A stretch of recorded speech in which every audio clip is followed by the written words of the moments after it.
Bojo, hello, and welcome back to the Fashioning Resurgence panel series, co-presented by Indigenous Fashion Week Toronto and the School of Fashion at Ryerson University. My name is Riley Kucherin, and I'm an assistant professor at the School of Fashion, coming at you from Bigtagong Nishnawbe Gaki. Indigenous fashion journalism is the topic today, and I'm joined by a lovely panel of journalists and journalism professors. In assembling this panel, we hope to talk about Indigenous journalism and how it represents Indigenous fashion. We had a great conversation this morning where Regan DeLogan said, representation is not their goal. And personally, I've been thinking a lot about the dangers of sharing ourselves or sharing our fashion with the world. So today, I hoped we could narrow down a vision for Indigenous fashion journalism, the Indigenous fashion journalism that we want and we need.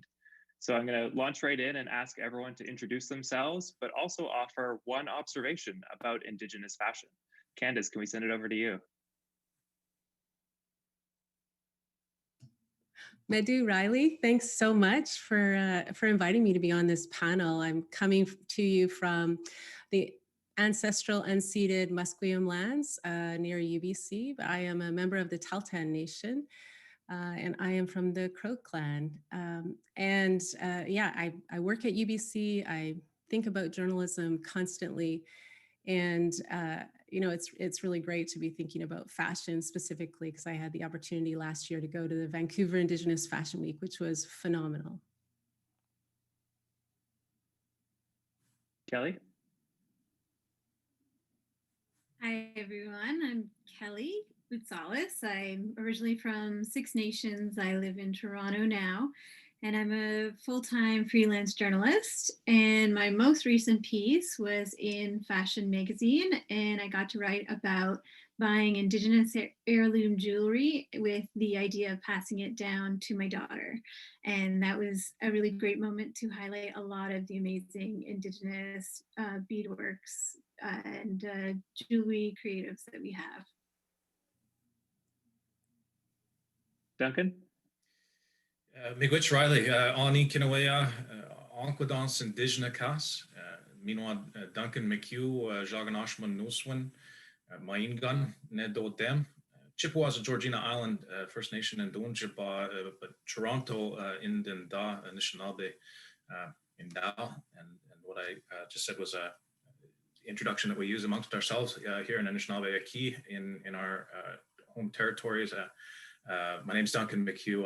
I teach journalism. I am currently the journalist in residence at Ryerson University and also on leave from CBC Radio, where I typically work with pursuing a Massey Fellowship right now. And I am so happy to be involved in Indigenous Fashion Week Toronto in this capacity because I absolutely, utterly failed on Friday when it came to trying to purchase some of the amazing fashion on the online fashion marketplace. I tuned in the after, I guess it went online in the morning. I thought I'd get my Christmas shopping done in the afternoon and showed up and like everything was sold out. It was all just completely gone. It was so it's outstanding to see that Indigenous Fashion Week is having such a broad impact. Miigwech, yeah, you got to set that alarm. Got it. Early bird gets the worm. Christian, over to you. Yes, well, hello, everyone. My name is Christian Allaire. I'm Ojibwe from Nipissing First Nation, but now based in New York. And I'm a fashion writer for Vogue. And I think it's really fun to talk about journalism because, I mean, I haven't been doing this that long, but even within, the 3 years I've been at Vogue, I've seen the conversation around Indigenous fashion change a lot. In the beginning, I feel like we were doing a lot of introductory posts, 8 designers to know what is Indigenous fashion. And now I'm seeing a lot of websites, Vogue included, like giving space and going in depth and going beyond sort of like those entry level looks at Indigenous fashion, which is really exciting. Beautiful. Miigwech, everyone. So Duncan, you recently retweeted a story by Julian Brave Noisecat, and then Candace, you were quoted in the story, and you spoke about systems journalism. And so I'm wondering if you could tell us about what that is, systems journalism. Yeah, this is a concept that my co-author, Mary Lynn Young, and I came up with. So we just finished writing this book called appropriately Reckoning, Journalism's Limits and Possibilities. And in it, we talk a lot about how journalism history and the practice of journalism both, so scholarship and practice have both really ignored, a lot of the conversations that have come out of the persistent critiques around race, gender, and colonialism. And so the systems journalism really also comes out of our fieldwork with Indigenous journalists and thinking about how Indigenous journalism is doing things a bit differently, thinking about how they're connected to community, what their accountability and responsibility is. And so systems journalism is about taking events and thinking about the underlying systems and structures and institutions that are, really at issue. So it's not just the events themselves, but the events become windows to think about these broader issues. And a lot of times Indigenous journalists are already coming to an event thinking about these things from their own experience, from their community's experience, and really trying to shine light on those sort of deeper, often darker and difficult issues that stem from colonialism. And so we make that connection to Indigenous fashion often when we talk about our designers as educators. Section 35 is not just the name of a brand, it's referring to a piece of the Indian Act that profoundly shaped Indigenous life in Canada. Duncan, are you seeing parallels and I'm wondering what this means for Indigenous fashion? What is the systems journalism version of Indigenous fashion? I think that what Julian was talking about in his article, it was a fantastic article, was really the struggle that an Indigenous journalist faces when there is a particular kind of lens that mainstream journalism decides what a story is. Or how a story should be told. And Indigenous journalists find themselves kind of being hemmed in at times. And so in particular, what stuck out for me about Julian's article was talking about the difficulty of trying to get context into an 800-word story or into a 2-minute radio story, for example, to try to explain the history of colonialism in the very small spaces that we have as journalists. And I think that's what Indigenous journalists are bringing in the same way that Indigenous fashion designers are trying to educate. And I think that example about Section 35 is a perfect example. Likewise, Indigenous journalists are saying, if we're going to be telling stories about Indigenous people, we need to put them in the historical context and think outside the box of the typical presentation forms that mainstream journalism has always used because we need to educate. The Truth and Reconciliation Commission has said the media isn't arm's length from the project of reconciliation. They need to be part of reconciliation. And that means looking back at the kinds of stories and stereotypes that media have perpetuated over a century now in Canada. Kelly or Christian, I saw you nodding your head. What's it like trying to, have you found yourself in that experience of trying to explain those colonial contexts in 800 words? Yes, that's such a good point, Duncan, that you brought up, because I feel like, especially for me, I'm a digital writer, and Vogue.com, we do quick hits a lot of the time, 300 words max. And it's really tough trying to explain the whole context or backstory of an Indigenous designer's collection in that, short amount of space. And so luckily my team allows me to go way over the word limit, but it's tough because at places I've worked before, you just can't get into all of the info you need to share for the story. And it makes it tough to tell it correctly. But I think we're seeing a willingness in editors to give the space, I think that's good, because oftentimes, like, I can never write a story in 300 words. It's impossible. Kelly, you probably relate. But you're also being modest, though, Christian. I mean, because the responsibility is up to the journalist as well to fight these battles in a newsroom, to say that there needs to be a longer word length here, or that I need longer to be respectful when I go and report on these communities. Those are tough battles to fight in a newsroom, especially when you're a young reporter at a huge outlet like Vogue. And so don't be modest. I mean, you're fighting that fight every day when you're having those discussions with your senior editors. And I think it's certainly advantage of an Indigenous writer is saying, we need to give the space, because no one's going to fight you on that, because you know better than anyone. So I think it's very important to have, you know, Native voices in the newsroom. Absolutely. Kelly, how about your stories and word counts? Oh yeah, there's lots of context to give. And so I have worked with a lot of different editors at a lot of publications who do give me that space. And I think the same thing with Christian is that as an Indigenous journalist, you get the room, as we should, to push for that space. I covered Indigenous Fashion Week for the Kit in the Toronto Star 2 years ago, and they gave me plenty of space, and it was a really good experience putting in as much context as I could, because that it's embedded in the event itself. Like, you need the context and you need all of it to explain what this event really is, and I was able to get that space, which was great. And I'm just thinking off the cuff here. Are consumers of media, are they wanting those longer form pieces? Are they, hungry for that, or are we up against this challenge of, giving the tweet version and giving that historical context? I don't know. I think research is telling us that people are more interested in long reads than they've ever been. So I think there's more space, for a variety of outputs, whether it's the short or the long. But again, finding your audience has always been a challenge for journalists. And I think, we just have more segmented audiences than we've ever had.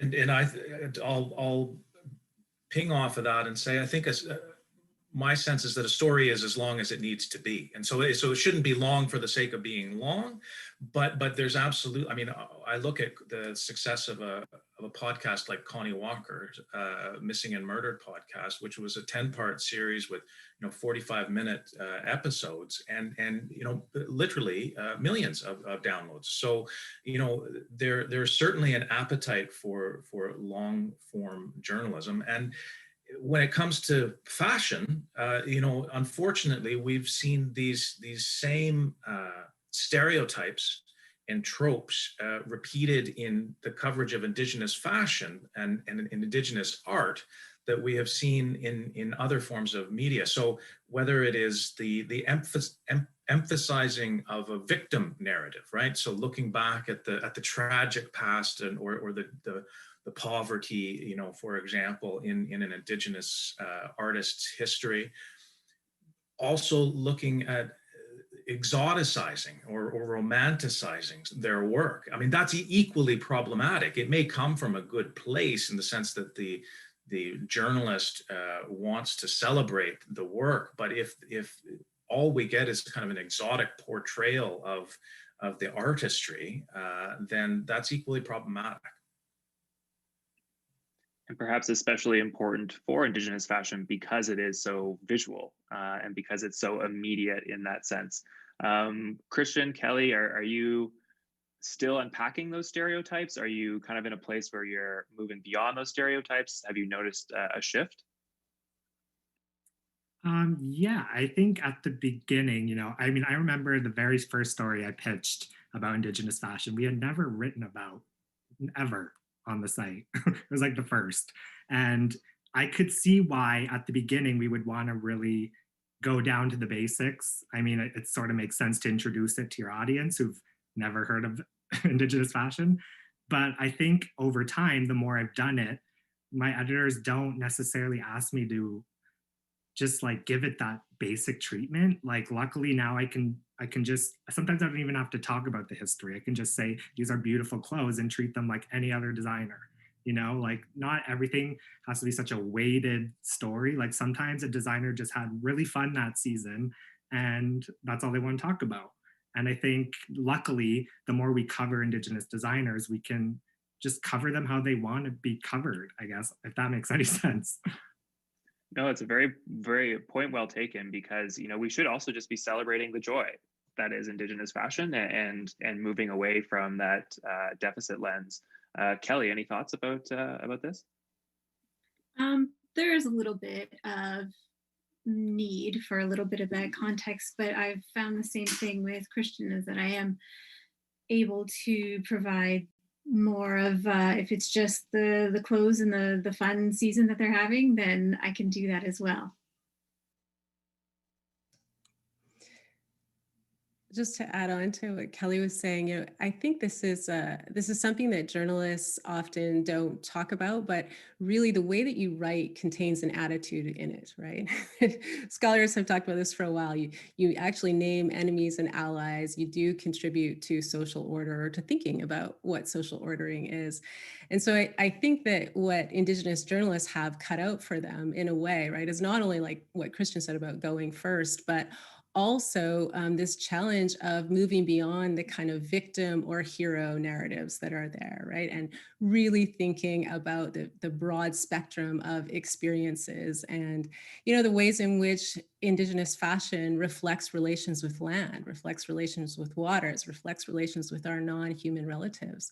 I can think back to when I was on television, I made sure that I went to the local designer who then was Dorothy Grant. I mean, this is the mid 90s. This is a long time ago. I'm still wearing like a coat I have from that era, right? So, going to her and having her clothing sort of represent in a way, both sort of a grounded sense of where I was coming from on the Northwest Coast, but also, a sense of relations, a sense of connection to our non-human relatives, to our ceremonies, to our beliefs, to our, structures of governance that are embedded in the potlatch culture. Christian, are you seeing hunger for those stories as well? Because we've always thought of Indigenous fashion as like even one step above sustainable fashion, like because of those spiritual connections to land. Are your Vogue readers curious about that more depth? Yes, I mean, I say that not every story deserves, but I think they are interested in that. That's what people want to read about, is the really context heavy. I find the long form, more weighted stuff does well for us, because I think that's what people are interested in. That's probably the most beautiful part of Indigenous design, is all of the thought and all of the backstory behind one piece. And that's why people love.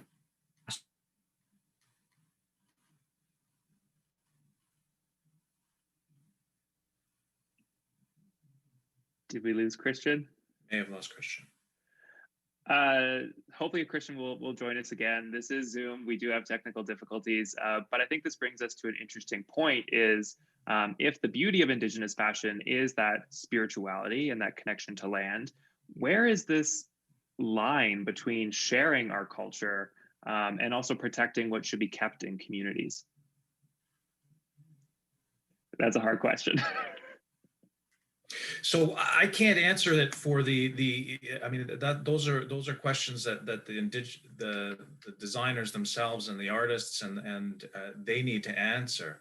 But I can share with you, Riley, what we've been teaching in the course Reporting in Indigenous Communities at UBC for over a decade now, which is that when journalists go into communities and start to get into that challenging cultural and intellectual property realm, where you're talking about and interested in finding out more about the spirituality behind a designer's process, for example, or if they invite you to a sweat lodge, whatever, some kind of ceremony. Where is the line for a journalist, and how do they approach those kinds of stories, and what can and should be shared and what shouldn't be shared? And what we've been telling students is that you really, when working with Indigenous communities, journalists need to be, they have a duty of care when it comes to working with a marginalized people who have been treated badly by the media in the past, where there is a history of distrust. They have a duty of care to be very, very transparent about what the journalistic process is, about where their material is going to end up, about whether they're taking pictures or whether they're not taking pictures, about what will be quoted and what won't be quoted. They have a duty to be really transparent at the front end, so that the person, the Indigenous designer, the subject of the story, can make decisions, full, free, informed consent about whether they want to be involved and how much they want to share. It needs to be a conversation between the journalist and and the subject. And otherwise, you get this extractive relationship. You get the journalist who's coming in and just trying to get as much material as they can. Oh, that's going to look great on camera. And that's where these kinds of problems start to emerge in the stories that we see. People don't really understand necessarily, and nor should they, what our final product is going to look like. So we have a responsibility to be transparent on the front end, and then a responsibility to be accountable to them on the back end. You know, to be entirely to share our material with them, to share the stories, to get feedback about what we did poorly, perhaps, or what we did well. And those are all, you know, reciprocity, accountability, transparency are all really critical aspects of doing journalism in a good way in our communities. So a case-by-case basis that is very transparent, very accountable. I'm guessing, you know, in line with this requiring larger word counts, also just requiring more time to be able to build those relationships. Anyone else want to jump off on what Duncan was saying?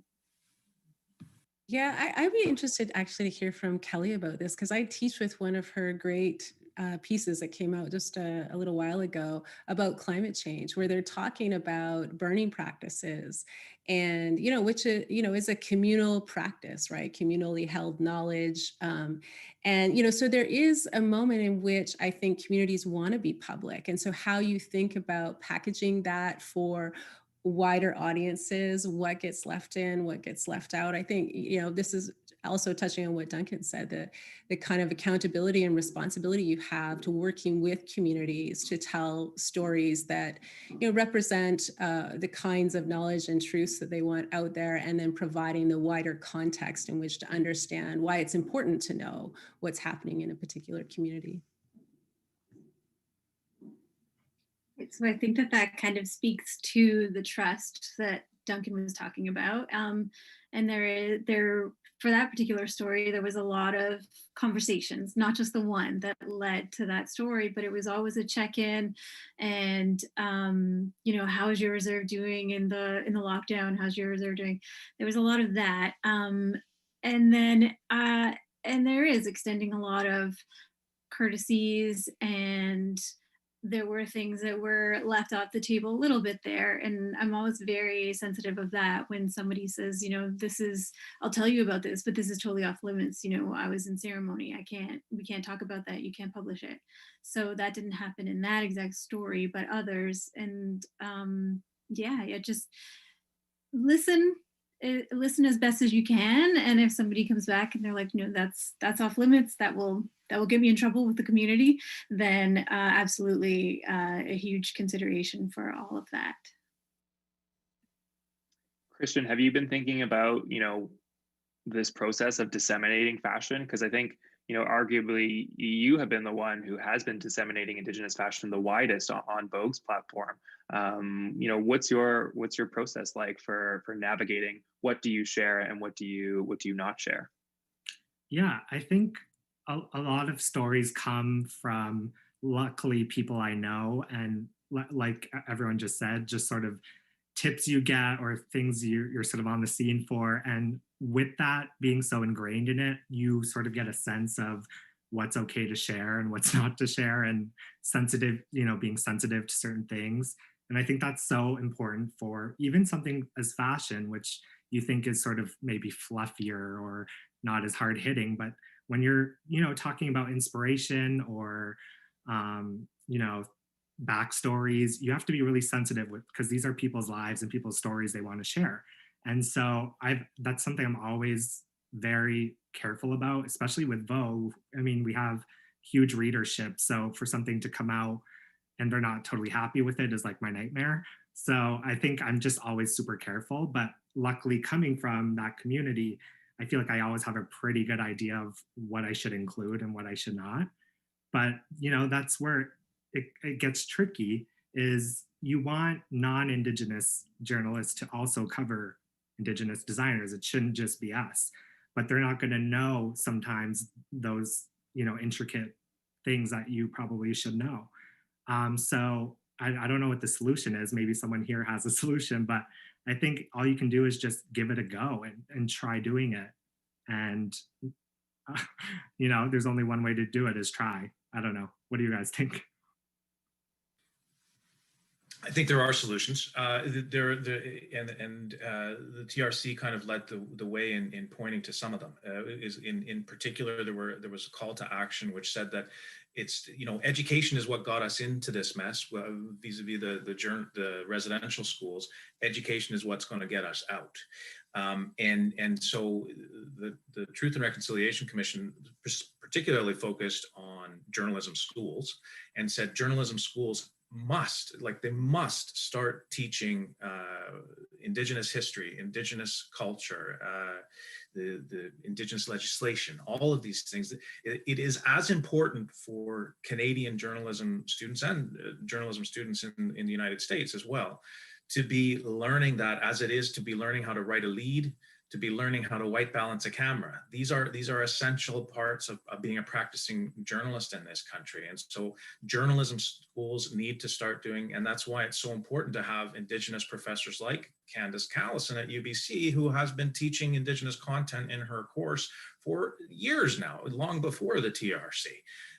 You know, so that journalism students have a safe place to start to learn about these issues that they didn't learn in their elementary, that they didn't learn in their secondary schooling, and they have a place to practice and do so in a safe environment when they're not, you know, at a big magazine like Vogue, or that they don't have, their first opportunity at a mainstream news outlet. That's one thing. The education at journalism schools need to change. We also need to see mainstream newsrooms stepping up and saying, you know what, we can better prepare our journalists who are in the newsroom today by offering some form of cultural competency training and getting them to recognize the unconscious biases that they hold, to getting them to understand that they grew up on a diet of Peter Pan videos and Pocahontas and Tintin comics, which have had incredible stereotypes, which are buried deep in all of our brains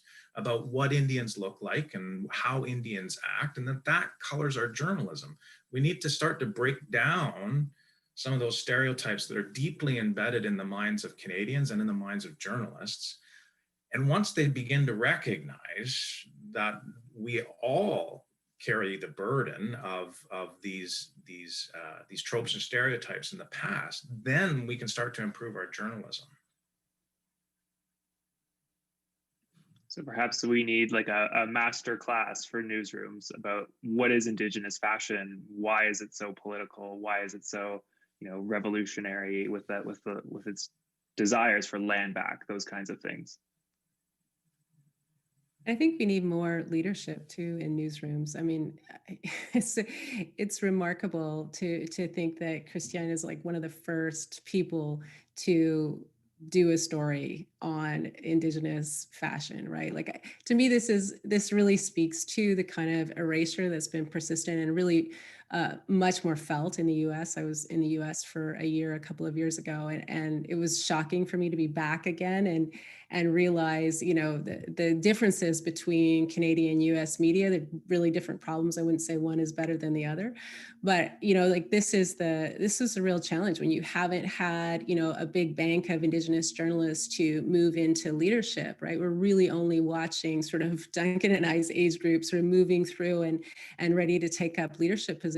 But I think that's got to change. And, you know, when I did a lot of research with Indigenous journalists, it was super fascinating. Many of them were freelancers and they would, you know, move between mainstream and Indigenous media, right? Like this is, you know, been the perennial challenge. So what I hope to see is that the industry also puts Black, Indigenous, you know, other people from communities of color in leadership positions. I mean, I think Chatelaine, right, is a really good example of having somebody who, you know, is tapped into a much wider network of young journalists who she's bringing on, Denise Balkasoon, right, who are, you know, thinking really, really closely about how the industry has not served these communities and has not served these young journalists.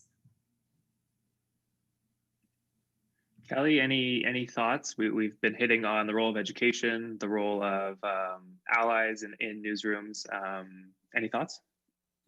Sure, I can talk about my experience at, I went to Humber for journalism, and at that time they didn't have any sort of discussions about Indigenous, Black, anything about how we should cover. Um, and I was recently asked on for their 1 day panel on anti-racism and what they should teach their journalism students, but that was a month ago. And as far as I knew, it was the most that they had done at their institution for that. And I'm thinking I graduated from there 7 years ago, and there hasn't been any sort of advancement beyond a 1 day online seminar. And that's not okay. That's not where we should be. And I remember when I was there, the first Caledonia occupation had happened, and I was in journalism school at the time when the local news reported from the scene of Caledonia, and they were saying that it was an issue between the natives and the people. And I will never forget that, hearing that I wasn't considered a person according to this news channel. And it made me realize how important words were. But at the time, the only avenue I had was for an op-ed in the paper at the school. And it was a matter of opinion that was wrong. And I felt like there should have been more, that we should have talked about it in class, and positioning it as my opinion wasn't enough for me. And it didn't really do anything to serve the rest of the class. And it could have been a huge teaching moment. So that's all that I wanted to say about that. My heart goes out to you. Christian, are you seeing parallels? What was your experience like? Well, I sort of the same. I mean, I went to Ryerson journalism school, and I think anyone who's been in that program knows it's a very intensive news program. Not at all for the fashion folk like I, but I think it was a good training ground to make me think about fashion smartly. So I will give it that. But I don't really recall any classes where we had conversations about covering, like BIPOC groups or a culture that's not your own.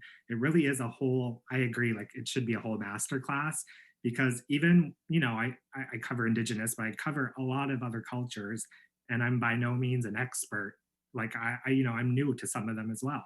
And I don't know often how to cover them. So, it's just working with editors to make sure you're doing it right. But I feel like in school, there should definitely be something about, just maybe it's like a sensitivity training. I think that would have been very helpful to me, now that I think back. Something we should be thinking about. And I think one of the nice things, 2020 is going to be looked back as a year of a whole bunch of challenges and not so pleasant things. But what happened with the Black Lives Matter demonstrations this summer, and the ripple effect that is having throughout many aspects of society, is going to be remembered as a positive from my perspective, because I have seen that there have been newsrooms that are saying they need to be responsive to the concerns raised by Black Lives Matter, whether it's all but the entire BIPOC community. But also there have been students themselves, journalism students, who have been holding their journalism schools to account. And we've seen that there have been schools like Ryerson and like Carleton that have had to meet the challenge and say, and have, very quickly put out courses in diversity, because the students themselves want this kind of discussion happening. And the kind of training that you're talking about, Christian. And so I think that's a positive. What I do fear is that there are too many, particularly when it comes to Indigenous content, there are too many journalism schools in this country who are being performative. They want to check the box, and their presidents are saying, okay, what are we doing to respond to the Truth and Reconciliation Commission? They're not really thinking through, the kind of Indigenous content that they're offering students. how often they're, you know, is it just a brown bag lecture like Kelly is talking about, or are we, you know, giving them actual opportunities to learn this material, to practice this material, to learn it again? You know, that's how learning actually happens. And I don't see a lot of schools that are doing the same kind of, devoting the same kind of resources to making sure that students actually learn this material in an effective way. That's what worries me, is that they're just checking the box and saying, oh yeah, we're doing the Indigenous thing. If students are really going to get exposure to some of the history and protocols that we need them to, if they're going to be competent journalists covering Indigenous communities, then the journalism schools need to get serious about resourcing these programs well, because it's not easy to be talking about race in a classroom. And I'm sure Candace can attest to this. There are lots of Canadians who get really uncomfortable talking about race, and they need to start talking about it. And so it's challenging as a professor to be in that environment and to keep it a safe place and to make sure that it doesn't become toxic. Journalism schools need to think hard, long and hard, about whether the Indigenous content they're offering is doing the job it needs to.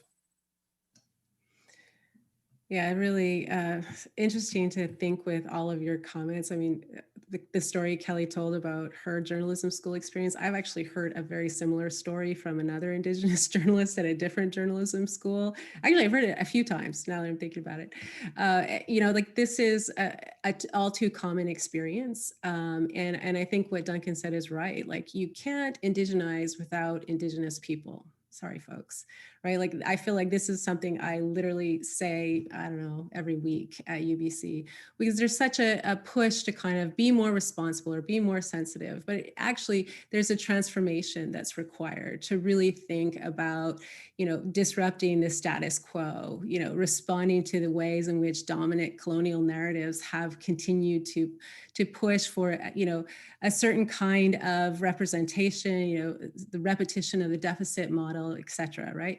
And I think, like what Duncan said, this is really hard to talk about in the classroom, and in part why you sort of need to create curricula that really respond to the vast challenge of really not continuing with the status quo, not continuing with the kinds of stories that have continually been told about Indigenous people. And I think when it comes to fashion, there's a great opportunity, right, to tell different kinds of stories, to disrupt people's notion of time and being in the moment, to really think about who Indigenous fashion designers are in conversation with. I mean, one of the great aha moments for me when I went to the Vancouver Indigenous Fashion Week was the fact that Kelly Edzert-Sabapti, who is a Teltan designer, was doing her collection, and she brought out an elder first, right, in one of her designs. And it was like such a powerful moment, because the elder I recognized from so many community events. It was somebody who had contributed to community. So to put that person first really changed the whole, you know, sort of temperature of the room, but also like the whole thinking about what fashion is and who it serves, right? They had Reuben George there, who's a Tsleil-Waututh leader and activist, and he was talking about sort of the resistance to the Trans Mountain Pipeline twinning that's, you know, been a part of the Vancouver conversation for, you know, quite a long time. And in fact, a conversation that spans both BC and Alberta and internationally. So really to have those kinds of you know, presences in the room, in conversation with fashion and design was really sort of a powerful moment of thinking differently about what's happening with Indigenous communities and how fashion is absolutely a part of that. Right. Yeah, it is. I often call it revolutionary in that sense. It's a completely different way of it's a completely different fashion. Our runways are different. Our models are different. Who it's designed for is different. And there's just so much potential within fashion. Full disclosure, I went to journalism school. I didn't last long. I lasted a semester with Christian at Ryerson. That's how we know each other. We go way back. And I moved to an interdisciplinary, you know, history program, arts program, where I could tell longer stories, spend a whole semester diving into a topic, hitting the library. Like I couldn't do that in the very, very news news-centered Ryerson program that was asking, for deadlines every week and stories.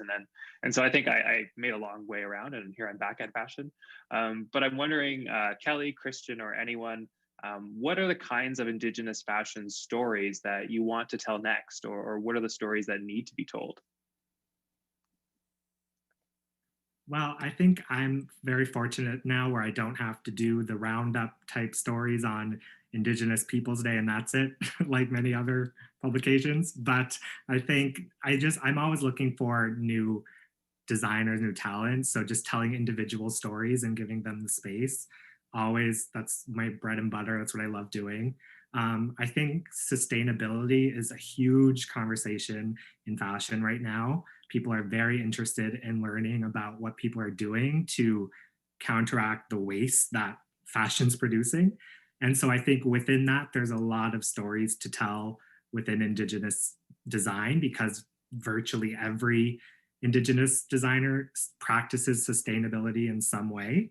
So I think we're going to be focusing a lot on those sort of angles and just asking, like, what the masters of sustainability, basically, like, what are they doing? Because I think a lot of designers could probably learn a lot from their approaches to creating, whether it's like upcycling or working with local suppliers. These are people, it's like very innate for them to be sustainable. So definitely going to be covering a lot of that, I think, next year especially. Kelly? For me, I'm not sure what I like to cover next. I just feel like whenever I find a trend, for example, that kind of comes across my radar, then that's the next one. But for fashion, I guess I'm still looking to find that next one. There's so many amazing stories to tell, though. So I don't think that any of us will run out of any stories to tell in the future. I'll say that I would hope to see, I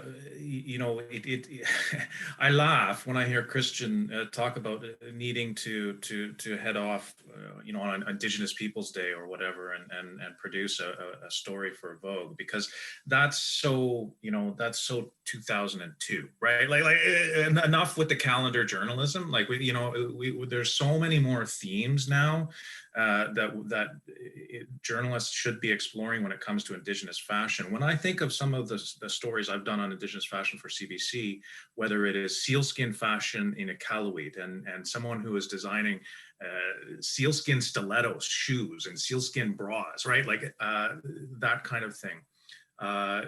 From their home, like literally on their kitchen table and putting it on Facebook to be sold. When I think about a designer, a family business like Cree Niska Boots in Chilliwack in the Fraser Valley, and some of the incredible work that they are doing, again, a family-run business being run in their home. What I see over and over again is themes of entrepreneurship. And that is something that fashion magazines and fashion journalism outlets should be picking up on. That Indigenous people are entrepreneurial at far greater rates than other Canadians. And for all kinds of different reasons. But these are the success stories, the hard work that all of your designers that are at Indigenous Fashion Week Toronto, are all self-made entrepreneurs who are running businesses often from difficult situations in their own homes. That's a big story for Canada and for our future, as Indigenous peoples, about standing up and being able to support our families and doing it on our own terms. That's an important fashion story. Likewise, Candace talked about that elder who came out during Indigenous Fashion Week.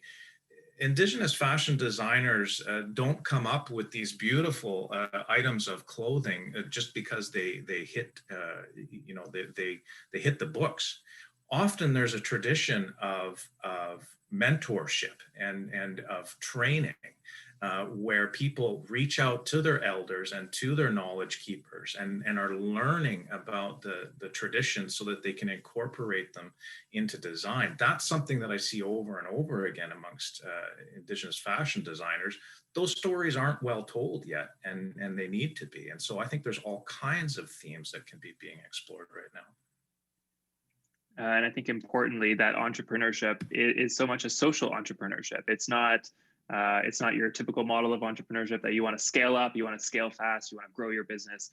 Often there is that connection to supporting your family, supporting your community with that entrepreneurship. Candace, any thoughts on the stories we need to be telling? Yeah, I mentioned time in my earlier comments, but it's something I've thought a lot about when it comes to climate change in particular. And I think that there's a story to be told, maybe many stories, about how adaptation, environmental concerns kind of are part of the ongoing work that fashion designers are doing in their communities and in thinking about design in general. Like I think that the thinking around sustainability. I think Christian mentioned this earlier, where Indigenous fashion designers are always already thinking about sustainability. So how is it that that kind of adaptive thinking that we talk about when it comes to climate change, how is that adaptive thinking also part of what fashion designers are doing? I think that there's a lot of stories to be told that bring together sort of the relational thinking around lands and waters and non-human relatives and the adaptive capacities that we have in our communities.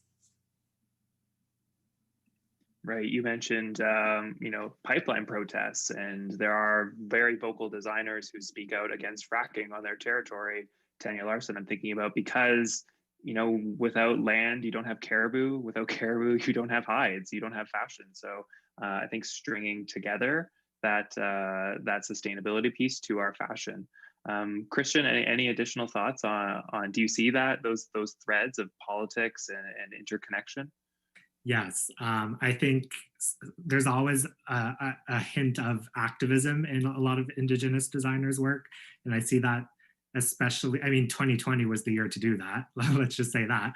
Lots to talk about in the politics realm, but I think that's something we're going to see continue forever. I think Indigenous designers always speak to the moment in some way and relate it back to their culture.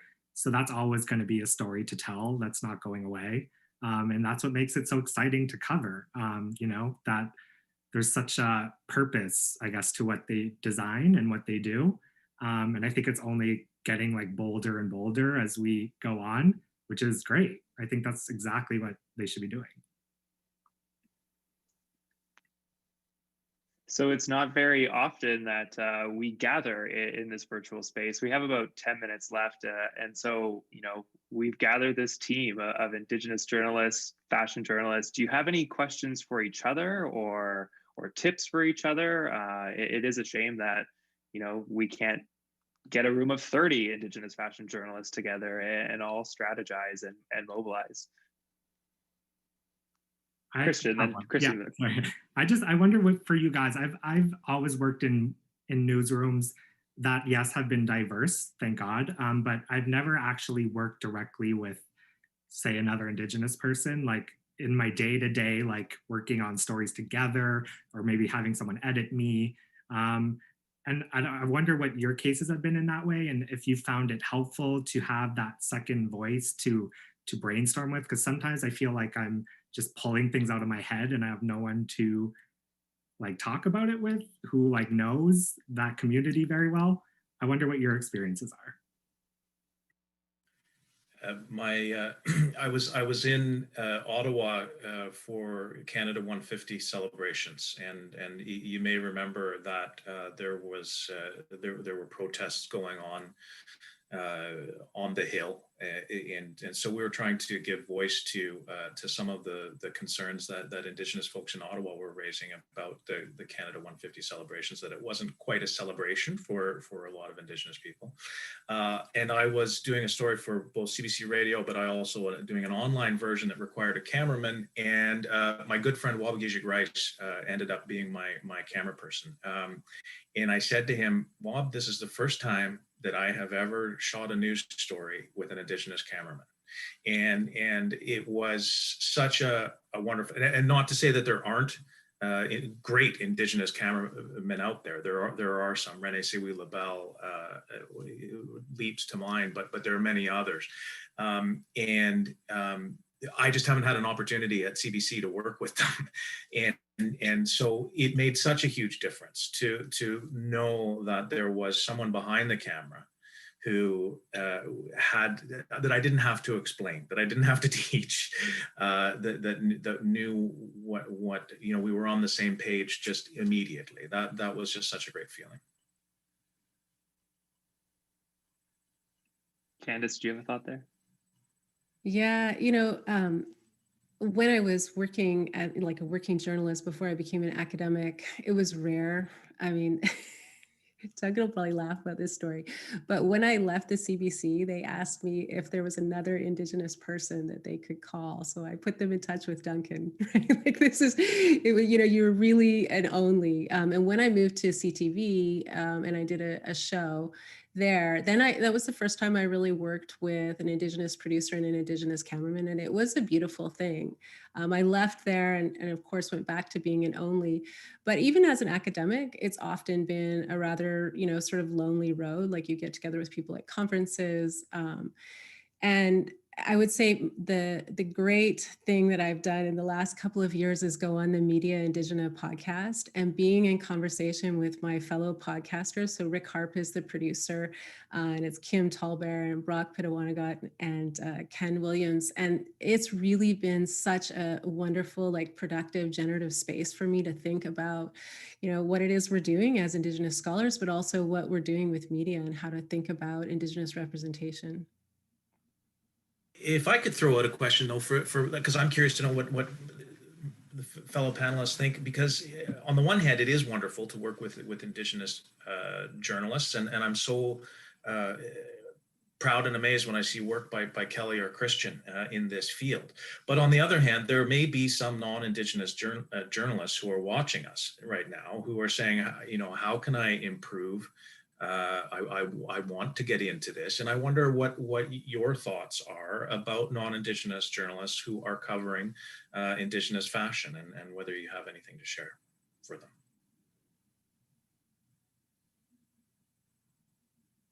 I think absolutely that they should have the opportunity to cover our fashions as well. And I think that there is probably just more of a learning curve for them than for us. And that you have to go there with the respect. They have to think about that. They have to think that they're listening. And then if you're aiming to do a good job, if you're aiming to be respectful, I think that can be conveyed in their work. So I encourage, I would love these people that we're covering to get all the coverage that they can get. And so whether it's an Indigenous journalist like myself or from Christian, I want them to get the media that they deserve, and it should be respectful, and it should be knowledgeable, and it can come from anyone, any journalist, really. Is there space for that collaboration? And does it have to be in the newsroom? Can we collaborate between newsrooms? Can we hop on the phone? Is there time and space for that collaboration, or is there, deadlines? Are you compensated for that collaboration? Because it is work to consult a non-Indigenous journalist to guide them and to educate them. But yeah, how do we carve out that space to be collaborating more? I think for me, I think I luckily, every time we touch on anything Indigenous and I'm not writing it, I feel very fortunate that someone on my team shows it to me so I can at least read it or give it a quick glance. Again, I'm not an expert, I'm not the go-to source for Indigenous fashion, but I do think it's nice. It's a nice gesture to, if you know someone on your staff who is of that culture, they probably do want to read it before it goes live, to be honest. It's an easy thing to do. And I think as a journalist on a team, it's kind of your responsibility to do that sensitivity read. But I also think that should be its own job sometimes, is have someone dedicated Well, and this is just it. Organizations need to recognize that there's a lot of invisible labor that goes on for the lone Indigenous person on the team, and that we are getting those kinds of emails and calls constantly, and that it's not recognized, and it needs to be recognized either compensation. One would hope that you know that. You're getting a raise, Christian, for that kind of, you know, or at the very least that you're getting time set aside for responding to those kinds of calls, right? But I'm encouraged, Kelly, to hear you say that about non-Indigenous journalists, because I think particularly when we're talking about fashion, you know, people are very sensitive about appropriation and art in turn and that discussion, which is in a critical discussion. But I do think that it's perhaps a different conversation. Appropriation is not necessarily the right lens to be having a conversation about who we assign to the stories. You know, I fear and I worry when I hear students, non-Indigenous students, say, I don't feel comfortable, I don't have a right to tell this story. That concerns me, because if Indigenous journalists are the only ones that are telling these stories, we're just simply, there aren't going to be, there's so many critical stories that Canadians need to hear. We can't do it all ourselves. We can't. And so if we're only expecting Indigenous journalists to do this work, then our treaty partners, i.e. non-Indigenous people, are not going to be carrying their fair share.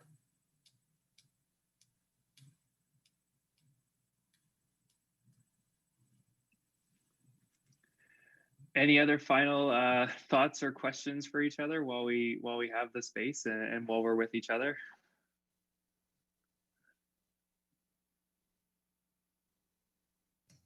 It's been really great to be in conversation. Like, I feel like you selected a really interesting group of people, Riley. So it's been really terrific. But also, I think, like, for me, I feel like my work as an academic is constantly to make spaces for these kinds of conversations. This issue of whether non-Indigenous people can report on Indigenous issues often comes up in the classroom. And so to hear all of you discuss it and to talk about the routines of the newsroom, I think is really, you know, it's vital actually to have these sorts of conversations, because I always say, like, articulation is actually hard work. You know, finding a way to discuss what it is you think you're doing, what it is you are doing, you know, those spaces are few and far between when you're, you know, continually coming up with new stories and new narrations. So I mean, I think this space is really important. And for me, you know, as an academic, I really love making space for Indigenous journalists. And it's really good to see ranks growing, right? To see people in, you know, all kinds of publications. And, you know, I'm such an admirer of all of your work. So it's really great to be in conversation. And I want to echo that too, Riley, just because I know that you felt like the Ryerson Journalism School and News wasn't for you, and thank God for it, because you moved off and look what you're doing now, right? But I just want to applaud the work that Kelly and Christian are doing, because it is just so wonderful to see young, compared to where we were 20 years ago, Candace, I don't think there were that many young Indigenous people who saw a space in a newsroom for themselves, or in mainstream publications. They were going off into doing independent production. They were going off and wanting to be filmmakers, those kinds of things. Again, important. But I'm just so happy to see Kelly and Christian doing so well and doing such good work, and seeing so many more young journalists, Indigenous journalists, who are coming up and telling these stories now, and finding spaces for themselves and fighting the good fight too.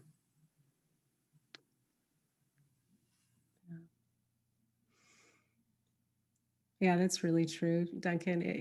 It's funny to think back a couple of decades ago, because I can think, like, you didn't want to be, you know, sort of what they would call pigeonholed into, you know, which isn't very fair to pigeons, to be honest, into, you know, just doing Indigenous stories. You needed to do all kinds of stories. And now we really see this young generation going out there and going after Indigenous stories, and really, you know, I think doing transformative work in terms of journalism journalism, but also in terms of Indigenous storytelling. So you guys are doing that work. It's really great to see.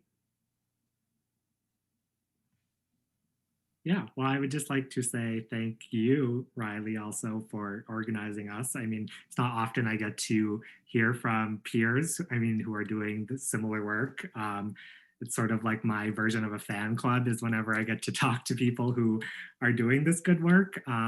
So it's really inspiring to me as well, everyone on this call. I mean, what you're doing, it keeps me going because there's not that many of us. I mean, it's still a pretty tight community of Indigenous journalists. There's not a whole big roster. So I love following everyone's work. Same here. I'm really excited to be in this group. And like I said, I covered it 2 years ago, very sweatily covered it. I was very nervous.